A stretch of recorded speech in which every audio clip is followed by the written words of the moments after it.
In the ancient land of Israel, King Solomon, renowned for his wisdom, observed the intricate patterns of nature.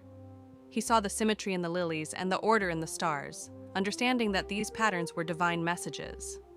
Solomon applied this insight to solve disputes and build alliances, bridging the gap between science and art. His wisdom, a gift from God, was not just in words, but in seeing the unseen.